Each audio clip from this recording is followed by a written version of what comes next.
Hey, by the way, I got advice for whoever gets a chance to interview Kamala Harris.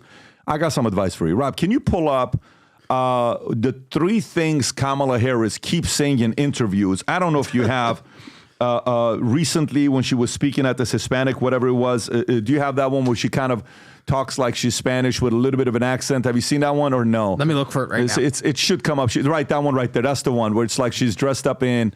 And yeah, if you can just go to the beginning of this one, and then I'll find the other clip I want you to show. If she laughs, I'm leaving, Pat. I love you back. I love you back. I love you back. Oh, she's so annoying. Yeah, exactly. So you know what all her answers are? This is her answers, okay? So I would like to make a request to whoever that's going to be interviewing her to start the interview in the following way, okay? She won't be coming here anytime soon, but somebody else may get her, okay, from mainstream ABC. It's probably going to be ABC. Rob, if you can just show the highlight. There's 3 things she repeats, okay?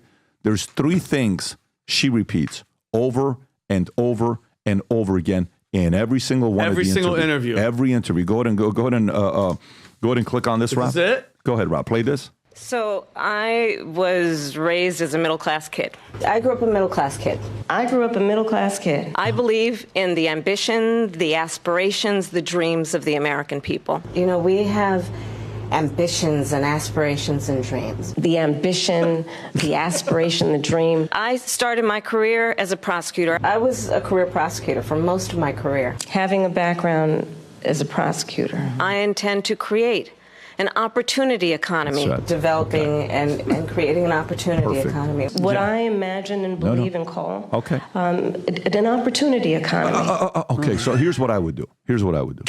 By the way, whoever interviews Kamala, can you start the interview this way?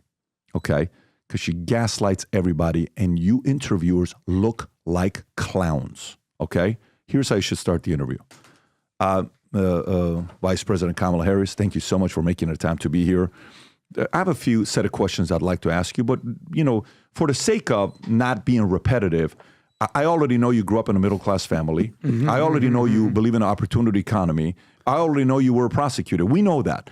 But we would like to focus on policies. What policies do you have to help with the economy? Not opportunity economy, specific policies, if you could. Once again, we know you grew up middle class. We know you believe in opportunity economy. We knew you're somebody that was a prosecutor. We got that. We got the facts. We have the Wikipedia. Can you just tell us a couple policies?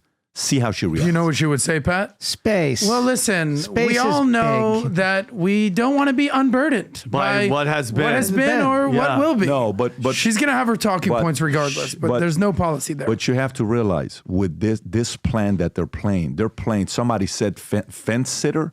I'm trying to see who said- sitting on the fence. You're basically, which you is can go kinda either like, way. just don't go far enough to give Trump and others ammunition to attack you. So you just kind of like play it very safe. By the way, if this model helps for her to win, we are entering a very weird era of politics. Because those are, you know, what her interviews are. Her interviews, she's not doing them, are her rallies. Those moments where she's like, "Yay, hello, everybody," talking to everybody like they're children. She will not sit down on a one-on-one from this moment. There's absolutely no way. She did Breakfast Club how many years ago? Where she's kind of having fun, Rob. They're all laughing. They're all giggling. I know it was years ago. Tom, do you think she's going to sit I mean, she would never, I don't care, for $5 million, she wouldn't sit with him. Yeah. What do you think? I wasn't even thinking about that. I'm sorry. I wasn't paying attention when we were talking right there. I was thinking about what Pat just said. We're entering a dangerous time because we elected Joe Biden, where Joe Biden effectively hid in the basement. We all know about COVID. We all know what they did. And if now we are in an orchestrated PR campaign and we're electing a president based on perceptions, God help us if we really have to figure out what we do between China and Taiwan. God help us if Hezbollah elevates it and we really have large-scale warfare in the Middle East and World War III kind of breaks out. God help us if we really have trade imbalances and issues that happen. You know what? We're going to need leadership at that point. And I hope we all remember as Americans, you know, there's an old saying, you know, sometimes the people deserve what they voted for. And I don't want to see us go through that. I don't want to see a country go through that. But I agree with what Pat was just saying. I think we're entering a dangerous time if we're not going to inspect our leaders and elect somebody that we think Mike's going to be able to invoke change and be a leader on a world stage, and we're going to sit through a PR campaign on perceptions, and we're going to elect that. You know what? That is such a dangerous time. Tom, you make a scary point. Who, like China and Russia, and like if I was our enemy right now, this would be the prime time to attack us. Okay, think about it. They're already trying to kill every other week, every month. They're trying to shoot the rival against the left.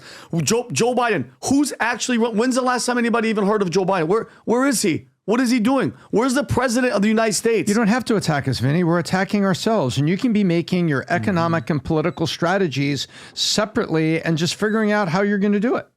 Oh, it's unbelievable. Pat brought up a really good point, is that we're not actually having policy debate at this point. And I don't think this is necessarily a 2024 thing or even a 2020 thing, a 2016 thing. This is the direction that we've been heading. You know, what does Breitbart always say? That culture, politics is downstream from culture. At this point, the culture wars have taken over. You know, rather than talking about the fact that we're $35 trillion in debt, we're arguing whether the Haitians are eating the cats and the dogs or not. I don't know. We'll figure that out at some point. But everything is culture wars at this point, whether it's abortion, whether it's LGBT, whether it's the trans, whether it's guns, whatever it is, that's forefront, because policy debate and fiscal debate is no longer what gets the clicks. It's whether or not the man should be allowed in the female bathroom or a man should be able to fight a woman in a, like, that's what basically this is. And the DEI candidate out here is not looking to engage in policy debate because she doesn't have policy debate. It's deeply emotional. It's deeply cultural downstream from that. And she's not going to have policy answers for you because she doesn't have a lot of policy. Well, Pat, because we're not complaining, but you always tell us to have, solutions. If you're going to talk the crap, what's the solution? In a situation where 98% of all the media that we're getting is one side and it's making her look like she's the best, how do we, besides PBD I'm podcast? so glad your mind is going to places. You feel like where I'm going? Of course, like, I'll tell you so exactly we have PBD podcasts, we have X, we have these moments where we're trying to wake people up, like stop listening to the BS and look at both sides, because we hold everybody's foot accountable. I criticize Trump on some of the stuff that he does, and I don't care about what he did with COVID and everything. How are we going to fight to beat these people? Because this basement tactic, Tom, it worked in 2020, and the fact that the numbers are this close, that margin of error. Amen, Vinny. One by one, you have to buy up franchises and media outlets on who controls them, because you have to see who has influence over what. So he bought up what? He bought up X, right? That how much dramatically has that flipped ever since he bought X? Ridiculous, yes. Right? Okay. There's plenty of podcasts out there that they're doing what they're doing. But this work of what needs to be done, this is a 20-year plan. Yeah. Mm-hmm. This is like, when is the next time LA Times coming for sale? When's the next time New York Times coming for sale? When is it? The New York Times has been part of the same family since 1896, by the way. When's the next time some of these platforms, when's the next time you're going to get a social media company being for sale? The moment those things are available, you either create or you acquire. You create or you acquire. That's really the only option. Money needs to be used to create or acquire. We're putting where our money is, like V2News.ai. Guys, and by the way, let me say this as well, the relationship with the customer, with the individual. If I believe in Elon Musk and what he's doing, I want to financially support him. I said on a podcast, here's $10 million. Do you remember? I called every Morgan Stanley, Merrill Lynch. I said, take $10 million. It's a way of saying, I trust you to grow your business. If I have to choose between paying the $20 million check, $40 million check in taxes, or whatever the number is to taxes, versus giving that to an Elon Musk, hey, here's $10 million into X. Go do whatever. This is a relationship that's a two-way highway. You guys got to support who you like. If it's not us, go support X. If it's not X, go support DW. If it's not them, go support somebody. But you got to support the people that have a message and values and principle that you like. And it's not perfection. Now, Elon's not going to build a perfect app. It's growing, right? We're not going to do everything perfect. Not everybody's going to do everything. There's going to be mistakes being made, but it's a relationship. Our part is to make sure we take the money that we make and we reinvest. Your part is to say, if I support your values and principles and what you guys are doing, let me buy your product. Let me support your products. You vote with your money to get those businesses to get bigger. Period. Netflix has 200 million plus subscribers. How much? You know how much money they're spending next year on movies and productions? What was the number, Rob? The amount of, was it 12.4 billion? It was some ridiculous number what Netflix is putting into movies next year. $2.4 billion into production? In 2024, their budget was $17 billion. $17 million bucks? How you compete with that? Well, because they got 200 million people that are paying $10 a month, $20 a month. 17 billion, Pat? Dude, 2023 was 12.6 billion. Next year they want to buy $17 billion. Wow. Someone has to compete against that, but someone has to support that company. Mm-hmm. That relationship is both ways. So one, create or buy up. Create, support, buy up. Create, support, buy up. If you do those three, eventually a long term is going to be fine, but it's a 20-year plan. We're going to do our part. For the last 9 months, we built this news site. Hired 15 machine learning guys. If you haven't yet subscribed, there's 3 tiers. Freemium, $4.99, $19.99. $19.99 gives you the whole thing. Lopsided timelines. You can find out AI questions, unlimited questions. It costs us a lot of money the more questions you ask, but this is not just like any question you want to ask. You can go on there and type in, like here, go to the first one right there. What does it say? What are the top 5 events today? Let's type that and go to it, Rob. Let's see what it comes up. It answers the questions for you with our AI. It's got the lopsided stories. Here we go. So based on the recent news articles, here, United States ranks amongst the lowest developed nations overall healthcare performance despite spending the most on healthcare. Nevada Secretary of State Cisco Aguilar is focused on election integrity and workers' protection, including passing a bill. This is just right now, like what people are thinking about right now, the last hour.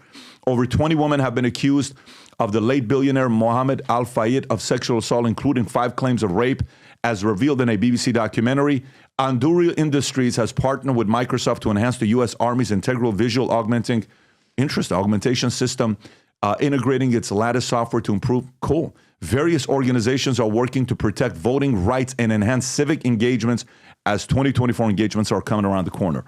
There's so many different elements to VTnews.ai. This is going to be the aggregator many will be using moving forward.